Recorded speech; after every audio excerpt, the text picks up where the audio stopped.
Hi everyone, मैं वीरेंद्र कुमार आप सभी का अपने चैनल बीकेसी लर्निंग पॉइंट पे स्वागत करते हैं। आज हम सभी देखेंगे कि जो जल हमारा होता है, जल आपूर्ति के लिए भेजा जाता है, उसमें क्लोरीन को क्यों मिलाया जाता है, यह मिलाने से जल पे क्या प्रभाव पड़ता है तथा इसको मिलाने की क्या क्या विधियां हैं, कितने मात्रा में मिलाए जाने चाहिए, इन सब को हम बिंदुवार इस वीडियो के अंतर्गत देखेंगे। तो सबसे पहले हम बात करते हैं कि क्लोरीनीकरण क्या होता है, क्लोरीनेशन क्या होता है। कह सकते हैं जो हमारा जल होता है उस जल में कुछ रोगजनक जीवाणु उपस्थित होते हैं तथा उसमें कुछ कह सकते हैं कि यौगिक भी मिले होते हैं या कार्बनिक पदार्थ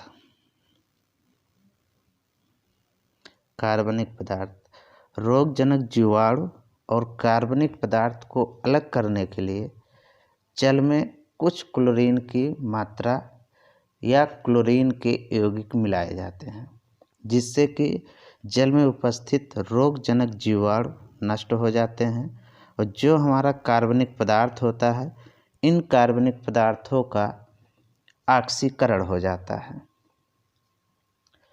तो सबसे पहले हम देखेंगे कि क्लोरीनीकरण होता क्या है। तो किसी भी प्रकार के जल में उपस्थित रोगजनक जीवाणु को नष्ट करने के लिए तथा उसमें उपस्थित कार्बनिक पदार्थों के अपघटन के लिए जल में मिलाए गए क्लोरीन या क्लोरीन के यौगिक को मिलाने की प्रक्रिया को क्लोरीनीकरण कहा जाता है। यह जो जल में मिलाया जाता है 1 ppm की दर से मिलाई जाती है, यानी जो मिलाने का रेट होता है, दर होता है, वह हमारा 1 ppm होता है। यानी क्लोरीनीकरण होता है कि जल में रोगजनक जीवाणु और उपस्थित कार्बनिक पदार्थों को नष्ट करने के लिए या समाप्त कम करने के लिए क्लोरीन या क्लोरीन के यौगिक को मिलाने की जो हमारी क्रिया होगी या संक्रिया होगी, उसी को क्लोरीनीकरण कहा जाता है। अब यह नष्ट कैसे करते हैं, अगर बात किया जाए तो जो हमारा जल होता है, इस जल में मिलाया जाता है क्लोरीन।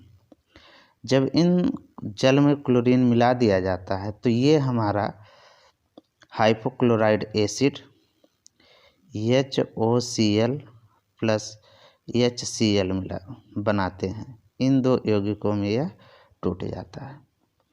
तो यह जो हमारा हाइपोक्लोराइड एसिड होता है और फिर इसके साथ ये और यौगिकों में टूट जाते हैं, यानी ये जो हमारा होगा यह टूटेगा H धनायन में, H प्लस, और यह टूटता है OCl में। यानी इसमें जो H धनायन होगा या कह सकते हैं हाइपोक्लोराइड और हाइपोक्लोरस एसिड, ये यौगिक और ये यौगिक हमारे क्या करते हैं कि जो जल में उपस्थित रोगजनक जीवाणु होते हैं उनको नष्ट कर देते हैं। लेकिन नष्ट करने के लिए यदि जल का pH मान 8.5 है तो उसमें उपस्थित जीवाणुओं को नष्ट कर सकते हैं, लेकिन अगर इससे अधिक है तो उसमें उपस्थित रोगाणुजनक जीवाणुओं को यह नष्ट नहीं कर पाते हैं। यह जो क्लोरीनीकरण होता है यह लगभग 20 मिनट तक चलता है।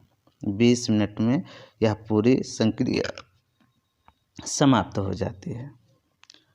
अब हम बात करते हैं कि जो क्लोरीनीकरण है या जल में जो क्लोरीन मिलाया जाता है, यह कब कब मिलाया जाता है या इसके मिलाने की क्या विधियां है, क्लोरीनीकरण की विधियां। तो इसमें सबसे पहले है साधारण क्लोरीनीकरण। जब स्रोत से उपलब्ध पानी हमारा काफ़ी शुद्ध हो या उसमें अशुद्धियाँ बहुत कम हो, तो उस प्रकार के जल की उपचार करने की आवश्यकता नहीं पड़ती है। इसमें केवल क्लोरीनीकरण करके ही पानी को आपूर्ति के लिए दिया जा सकता है। या कह सकते हैं कि जब स्रोत से जल प्राप्त किया जाए और उसमें अशुद्धियाँ बहुत कम मिली हों तो उस जल को में कुछ ही मात्रा क्लोरीन मिला करके उपभोक्ता को दिया जा सकता है पीने के लिए। इसके लिए पानी में जो क्लोरीन मिलाई जाती है वह लगभग 0.5 ppm होता है।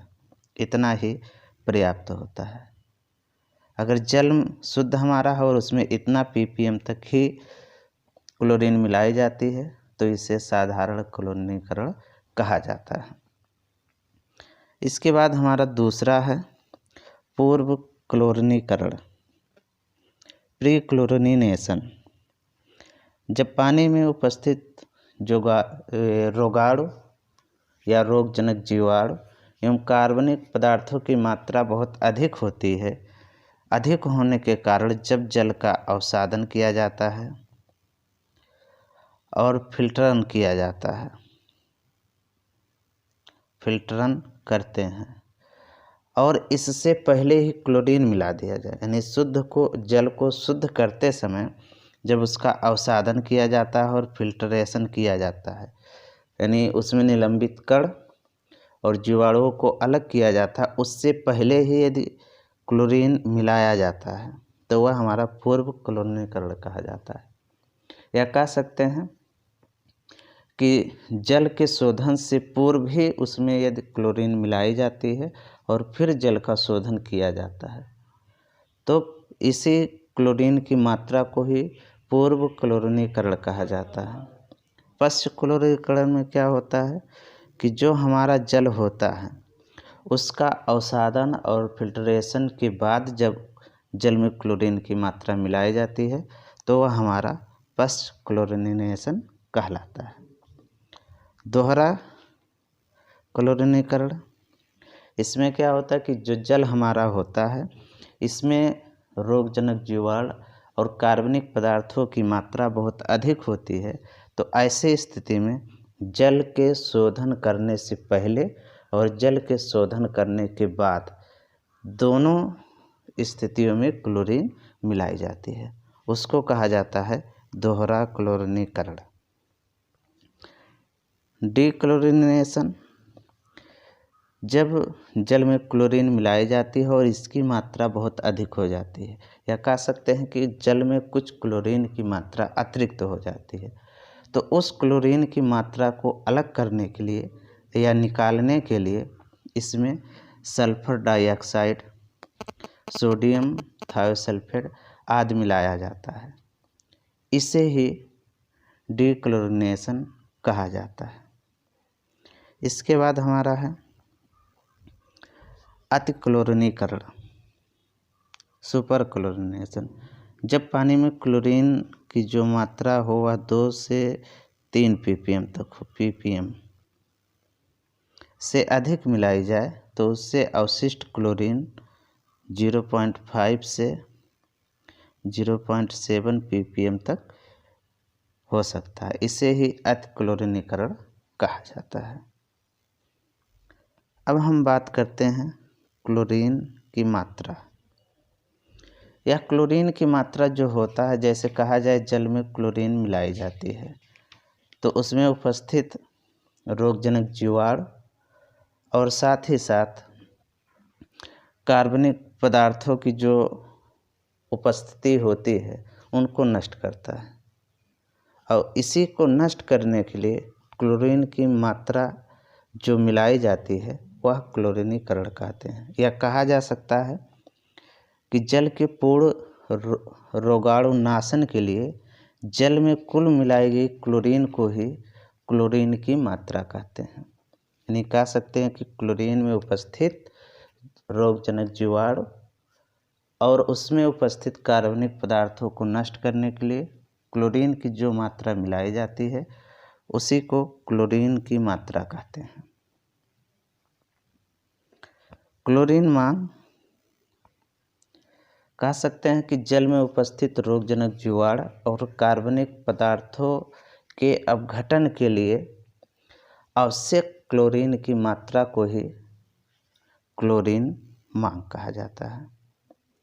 यानी जल में उपस्थित रोगजनक जीवाणु और कार्बनिक पदार्थों के अपघटन के लिए आवश्यक क्लोरीन की मात्रा को ही क्लोरीन मांग कहा जाता है।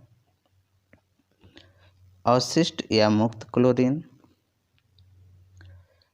जैसे अगर कहा जाए कि कोई जल का नमूना हो और उसके रोगाणुनाशन के लिए या उसमें उपस्थित जीवाणु और कार्बनिक पदार्थों के अपघटन के लिए जो पर्याप्त मात्रा क्लोरीन की मिलाई जाती है और वह मात्रा रोगाणुनाशन या कह सकते हैं उसमें जल में उपस्थित जीवाणुओं को नष्ट करने और कार्बनिक पदार्थों को अपघटन करने के बाद भी यदि उसमें कुछ क्लोरीन की मात्रा बच जाती है तो उसी को मुक्त क्लोरीन या अवशिष्ट क्लोरीन कहा जाता है। अवशिष्ट या मुक्त क्लोरीन होता है कि जल में उपस्थित रोगजनक जीवाणु और कार्बनिक पदार्थों के अपघटन के लिए मिलाए गए क्लोरीन की मात्रा यदि अधिक हो जाती है और उसमें कुछ क्लोरीन की मात्रा बच जाती है तो वह हमारा मुक्त क्लोरीन कहलाती है। भंजक बिंदु, ब्रेक पॉइंट क्लोरिनेशन, कह सकते हैं कि जब जल में मिलाया जाता है क्लोरीन और उसमें कोई या कह सकते हैं किसी भी प्रकार के रोगजनक जीवाणु और कार्बनिक पदार्थ उपस्थित नहीं है तो जो हमारा ग्राफ बनता है वह सीधा क्लोरीन की मात्रा को दिखाता है। लेकिन जब इसमें कुछ रोगजनक जीवाणु होते हैं तो ये ग्राफ सीधा ना जा कर के पहले उसमें जब रोगजनक जीवाणु के साथ क्रिया करता है और उनको नष्ट करता है तो कुछ क्लोरीन की खपत हो जाती है। तो यहाँ से यह सीधा ना जा कर के किसी बिंदु तक ये झुक जाता है। फिर उसमें उपस्थित जो हमारे कार्बनिक पदार्थ होते हैं इनके अपघटन के लिए अधिक मात्रा में क्लोरीन की आवश्यकता पड़ती है। तो जब और तेज़ी से क्लोरीन खपत होने लगता है तो ये ग्राफ नीचे की तरफ आ जाता है और उसके बाद भी उसमें कुछ क्लोरीन की मात्रा बचती है तो ये ग्राफ यहाँ से सीधा हो जाता है। तो इसमें अगर बात किया जाए भंजक बिंदु की तो यह जो भंजक बिंदु होता है वह हमारा यही है जहाँ जहाँ पे ये अपने दिशा को ग्राफ में दिशा को बदलते हैं। यानी कहा जाए अगर यहाँ से मुड़ना शुरू हो रहा है, खपत होना शुरू हो रहा है, फिर यहाँ पे खपत होता है, फिर यहाँ पे और अधिक क्लोरीन की खपत होती है और फिर अतिरिक्त मात्रा बचती है तो यह सीधा ऊपर की तरफ चला जाता है। यही हमारा भंजक बिंदु होता है। यानी होता क्या है कि जब जैसे ही जल में क्लोरीन की मात्रा मिलाई जाती है कुछ समय बाद उसमें रोगजनक जीवाणुओं से क्रिया करने लगता है और उनको नष्ट करने लगता है। इस दौरान क्लोरीन की मात्रा जल में घटने लगती है। फिर जब रोगजनक जीवाणु नष्ट हो जाते हैं और उसमें मिले कार्बनिक पदार्थों का अपघटन करने लगता है तो क्लोरीन की अधिक मात्रा की खपत होने लगती है जिससे ग्राफ और नीचे गिर जाता है। तो जब ये एक ग्राफ जो हमारा बनता है या जो ये रेखा होती है ये सीधी ना होकर के किसी तरफ मुड़ने लगती है तो जो ये उच्चतम या निम्नतम बिंदु होता है, जैसे यहाँ उच्चतम बिंदु और ये निम्नतम बिंदु, तो इन दोनों को हम ब्रेक पॉइंट कहते हैं या भंजक बिंदु कहा जाता है। क्लोरिनेशन या कह सकते हैं क्लोरीनीकरण हो रहा था इसलिए इसको कहा गया भंजक बिंदु क्लोरीनीकरण। अगर यह वीडियो आप सबको अच्छा लगे तो इसको लाइक करिए, शेयर करिए तथा हमारे चैनल को सब्सक्राइब करिए। यह वीडियो देखने के लिए आप सभी का धन्यवाद।